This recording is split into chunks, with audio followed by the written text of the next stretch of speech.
নমস্কার বন্ধুরা, বাংলা বাগানে আপনাদেরকে স্বাগত। আপনারা সবাই নিশ্চয়ই ভালো আছেন। আর গাছকে ভালো রাখার জন্য আপনাদেরকেও ভালো থাকতে হবে। দেখেন, আপনাদের সবার প্রিয় বাংলা বাগানে বাই কালারের গোলাপ ফুলটি আজ ফুটেছে। এই গাছে কিন্তু অনেকগুলি ফুলই আজ ফুটেছে দেখছি।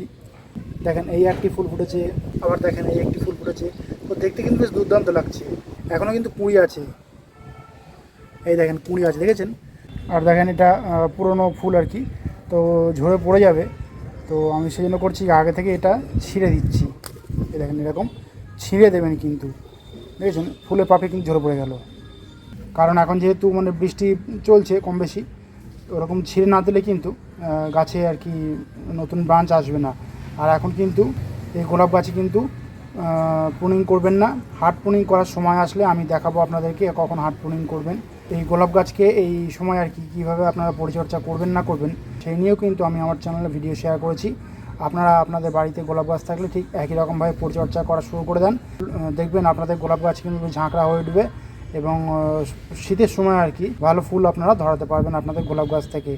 টাইটেল আর থাম্বনেল থেকে আপনারা নিশ্চয়ই বুঝতে পেরেছেন যে আমি আজ আপনাদের সঙ্গে কী গাছ পরিচর্যা নিয়ে আলোচনা করতে চলেছি। তো তাহলে চলুন সে আলোচনার বিষয়ের দিকে তাহলে এবার যাওয়া যাক।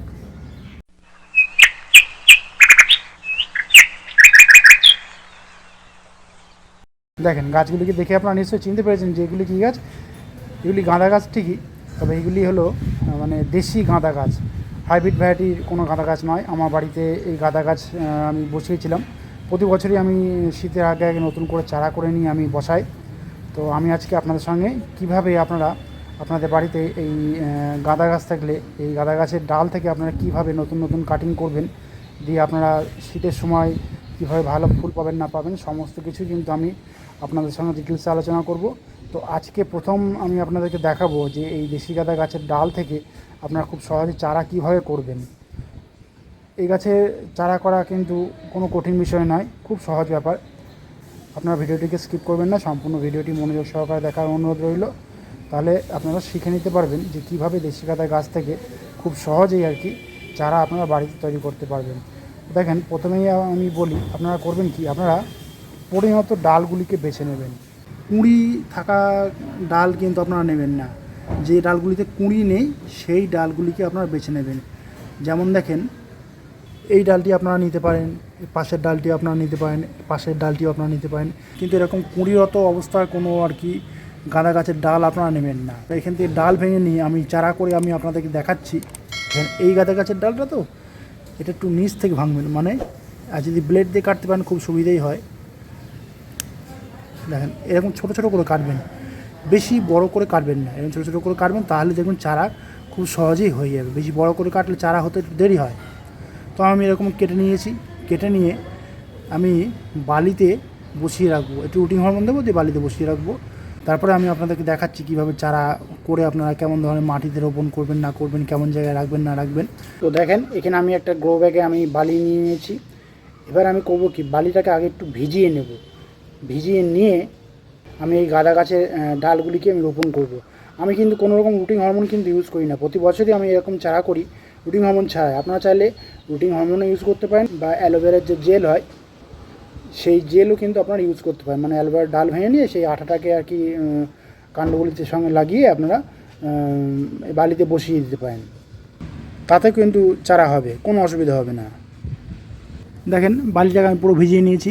এবার করব কি, এই যে গাছের কাণ্ডগুলি আমি কেটে আনলাম, এই কাণ্ডগুলিকে আমি এরকম গর্ত মতো করে বসিয়ে দেবো, পুরো ডাইরেক্ট বসিয়ে দেবো। এই দেখেন এরকম বসিয়ে দেবো, এরকম দেখেন। এর পাশেও আমি একটা ডাল আমি বসিয়ে দিচ্ছি, এই যে এইভাবে বসিয়ে দিতে হবে। এবং যেহেতু বালিতে বসিয়েছি, মানে জলটা কিন্তু আমাদেরকে নিয়ম করে দিয়ে যেতে হবে, কারণ বালি খুব তাড়াতাড়ি শুকিয়ে যায়। আর আমি যেহেতু গ্রো ব্যাগে বসিয়েছি, যা জল দেবো কিন্তু ড্রেনেজ হয়ে বেরিয়ে যাবে। এখন কিন্তু কিছুদিন মোটামুটি এক সপ্তাহ মতো এরকম ওপেন জায়গায়, মানে এরকম ওপেন সানলাইটে কিন্তু রাখবেন না, কারণ ওপেন সানলাইটে রাখলে একটু শিকড় আসতে দেরি হবে, বা গাছ ঝিমেও যেতে পারে, অথবা গাছ কিন্তু পচে মারাও যেতে পারে। তো একটু শেড এরিয়াতে রাখবেন না, মানে সকালের যে মিষ্টি রোদটা ওঠে সেই রোদটা আর কি পায় সেরকম জায়গাতে রাখবেন। এবং বিকেলে যে সূর্য যখন অস্ত যায় তখন যে রোদটা ওঠে সেই রোদ পেলেও কিন্তু হবে। মানে এই দুবার যদি রোদ পায়, বেলা প্রথমে এবং বেলা শেষে যদি রোদ পায় তাতেই হবে, যথেষ্ট। ও মতো কাজ চালিয়ে যাবে। তো আমি এইগুলিকে শেড এরিয়াতে রেখে দেবো। দেখেন আপনারা, আমি আমার এই গ্রো ব্যাগে আমি আজকে প্রায় 15 দিন হয়ে গেছে আমি এই গাঁদা গাছের ডালগুলিকে আমি কেটে বসিয়েছিলাম। দেখেন আমি আপনাদেরকে দেখাচ্ছি, শিকড় কিন্তু বেশ ভালোই হয়েছে, কেননা গাছগুলি দেখছি বেশ বেশ চমকালো আছে। আমি আপনাদেরকে তুলে তুলে দেখাচ্ছি। দেখেন, কাটিং যখন তুলবেন টানা হাঁচড়া করবেন না। দেখেন এটাতে মোটামুটি শিকড় এসছে, খারাপ নয়। দেখেন এটাতে শিকড় বেশি এসছে আরও। এই দেখেন ভালোই কিন্তু শিকড় এসছে। দেখেন, আর যেহেতু বালিতে বসিয়েছিলাম নিচের ভাগটাতে তো শিকড় এসছে এবং উপরি ভাগ থেকেও দেখছি শিকড় ছেড়েছে। এই দেখেন, দেখেছেন শিকড় কিন্তু ভালোই এসছে। এটাতে দেখি কেমন রুট এসছে। এই দেখেন রুট কিন্তু ভালোই এসছে। তো এবারে আমরা করব কি, এই গাছগুলিকে মাটিতে এবার রোপণ করব। তো আমি চারাগুলিকে আর কি জলে আমি ধুয়ে নিচ্ছি। এই দেখেন, দেখেছেন শিকড়গুলি কিন্তু বেশ ভালোই এসছে, খারাপ হয়নি। দেখেছেন কোনো রুটিং হরমোন নেই, কোনো অ্যালোভেরা জেল নেই, কিচ্ছু নেই। কিন্তু এরপরে আমাদের করতে হবে কি, এগুলিকে মাটিতে রোপণ করতে হবে এখন থেকেই। কারণ এখন থেকে যদি না রোপণ করি আমরা মাটিতে, এখন থেকে যদি পরিচর্যা না করি, শীতের সময় কিন্তু বেশি সংখ্যায় ফুল আমরা এই গাঁদা গাছ থেকে পাবো না। কারণ দেশি গাছ প্রচুর ফুল হয় এতে। তো আপনারা দেখুন আমি কেমন ধরনের মাটিতে রোপণ করব আমি এই গাছগুলিকে। তো দেখেন এখানে আমি কিন্তু 3টে টব নিয়েছি এবং এই টবে কিন্তু মাটিও আমি নিয়েছি। তো আপনারা প্রথম স্টেপে করবেন কি, হালকা দোআঁশ মাটি তৈরি করবেন। হালকা দোআঁশ মাটি তৈরি করে কিন্তু আপনারা সেই মাটিতেই কিন্তু এই গাঁদা গাছ রোপণ করবেন। এখন কোনো খাবার হবে না। হালকা দোআঁশ মাটি যখন তৈরি করবেন তখন তো সামান্য একটু গোবর সার আপনারা তো দিয়েই দিয়েছেন, আর কোনো খাবার এখন দিতে হবে না। আর হ্যাঁ, আরেকটা কথা, টবের ড্রেনেজ সিস্টেমটাকে কিন্তু ভালোভাবে তৈরি করে নিয়েই কিন্তু আপনারা এই গাঁদা গাছ রোপণ করবেন। আমি কিন্তু টবের ড্রেনেজ সিস্টেমটা 3টে লেয়ার করে তৈরি করে নিয়ে আমি তারপরে আমি এই টবে মাটি ভরেছি। পুরো টব কিন্তু আমি মাটি ভরে নিই, কারণ এরপরে তো আরও বিভিন্ন রকমের পরিচর্যা এই গাছে করতে হবে। সেই জন্য আমি একটু খালি রেখেছি। ভর্তি করে কিন্তু আমি টবে মাটি ভর্তি করে নিই। আপনারাও কিন্তু এইভাবেই কিন্তু ফার্স্ট স্টেপে মাটি আপনারা তৈরি করে নিয়ে আপনারা এরকম টব নির্বাচন করবেন। প্রথমে ছোটো টবে রোপণ করবেন, তারপরে যখন সময় হবে বড় টব আমার সিলেক্ট করে নিয়ে আমরা সেই টবে রোপণ করবো, যখন রুট বাউন্ডটা হয়ে যাবে খুব ভালোভাবে। কারণ ফার্স্ট স্টেপে এরকম ছোটো টবেই বসানোই উপযুক্ত হবে। এবার আমি করব কি, পুরো মিডিলে আমি একটা গর্ত করে নেব। গর্ত মতো করে নিই। এখন যদি শুকনো মাটি একটু সরু সরু চলে আসছে, তো মাটি ভিজে গেলে আবার কোনো অসুবিধা নেই।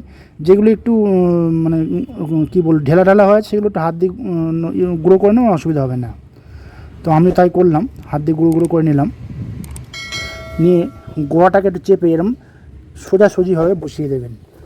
দেখেছেন, এইভাবে সোজাসুজি বসিয়ে দেবেন। বসানো হয়ে গেল। এবার করতে হবে কি, এবার আমাদেরকে একটা ঝাঁঝরি মতো কিছু দিয়ে টবের মাটিটাকে সম্পূর্ণ ভিজিয়ে দিতে হবে। সম্পূর্ণ মাটিতে যাতে ভিজে যায় সেদিকে কিন্তু খেয়াল রাখতে হবে। কারণ সম্পূর্ণ মাটিতে যদি না ভেজে তাহলে কিন্তু এই গাছের শিকড় কিন্তু শুকিয়ে যাবে, এবং শিকড় শুকিয়ে যাওয়া মানে গাছও শুকিয়ে যাবে। সেই জন্য সম্পূর্ণ মাটিটি আর কি ভেজে সেরকমভাবেই কিন্তু জল আপনারা দেবেন। আপনারা দরকার হলে প্রথম স্টেপে জলটা দিয়ে নিয়ে যদি দেখেন যে টবের মাটি সম্পূর্ণ ভেজে নিই, তাহলে আরেকবার জল দিয়ে দেবেন। দেখেন আমি জল দিয়ে যাচ্ছি এভাবে। কোনো মগ বা কোনো রঙের কৌটো কিন্তু আপনারা ইউজ করবেন না। এরকম ঝাঁঝরি দিয়ে কিন্তু আপনারা জল দেওয়ার চেষ্টা করবেন। কারণ সেই মগ বা রঙের কৌটো ইউজ করলে যেখানে জলটা ঢেলবেন সেখানে কিন্তু গর্ত হয়ে যাবে। তো সেই কাজটা করবেন না। আপনারা এরকম ঝাঁঝরি করে জল দেবেন। দেখেন জল দেওয়া হয়ে গেল, মাটি কিন্তু পুরো জল টেনে নিচ্ছে দেখেন ধীরে ধীরে। এবারে বলি এই গাছগুলিকে কেমন জায়গায় রাখবো। যেহেতু আজকেই রোপণ করেছি, আমি মিনিমাম 5 থেকে 7 দিন শেড এরিয়াতে রাখবো। সকালে এবং বিকেলে রোদটা পাই, তাহলে দেখবেন গাছ স্ট্রেট কাট দাঁড়িয়ে যাবে। তারপরে কিন্তু আপনারা ডাইরেক্ট রোদে এখন রাখতে পারেন। তাহলে হবে কি, অনেকটা সময় পাওয়া যাবে এবং পিঞ্চিং করে করে গাছটিকে বড় করতে পারবেন এবং প্রচুর সংখ্যায় কিন্তু ফুল ধরাতে পারবেন। আর আরেকটা কথা বলি, এখন কিন্তু কোনো খাবার দাবার, কোনো কীটনাশক, কোনো ফাঙ্গিসাইড কিচ্ছু না। এখন এই গাছগুলি শেড এরিয়াতে রেখে দেবেন, তাহলেই দেখবেন গাছ দাঁড়িয়ে যাবে। আপনারাও কিন্তু এখন থেকে কিন্তু এই দেশি গাঁদা ফুল গাছের চারা আপনারা তৈরি করা শুরু করে দেন, দেখবেন আপনারাও খুব সহজেই সাকসেসফুল হবেন আমার মতো। এবং তারপর থেকে যা যা পরিচর্যা করার কথা আমি সমস্ত কিছু আপনাদের সঙ্গে শেয়ার করব। সেইভাবে যদি পরিচর্যা আপনারা করেন, শীতের সময় কিন্তু আপনারা গাছ ভর্তি করে কিন্তু ফুল পাবেন। আমি গাঁদা গাছে চারা কীভাবে করবেন না করবেন, কীভাবে কেমন ধরনের মাটিতে বসাবেন না বসাবেন, কেমন জায়গায় রাখবেন না রাখবেন, আমি সমস্ত কিছু কিন্তু আপনাদের সঙ্গে শেয়ার করলাম। আশা করি আপনাদের কোনো অসুবিধা হবে না। তো আপনারাও কিন্তু খুব দ্রুতই আপনাদের বাড়িতে এরকম দেশি গাঁদা গাছ থাকলে এবং রক্ত গাঁদা গাছ থাকলে আপনারাও কিন্তু খুব সহজেই চারা তৈরি করে ফেলুন এবং মাটিতে বসিয়ে দেন। দেখবেন আপনারাও সাকসেসফুল হবেন এবং প্রচুর সঙ্গে ফুল ধরাতে আপনারাও পারবেন।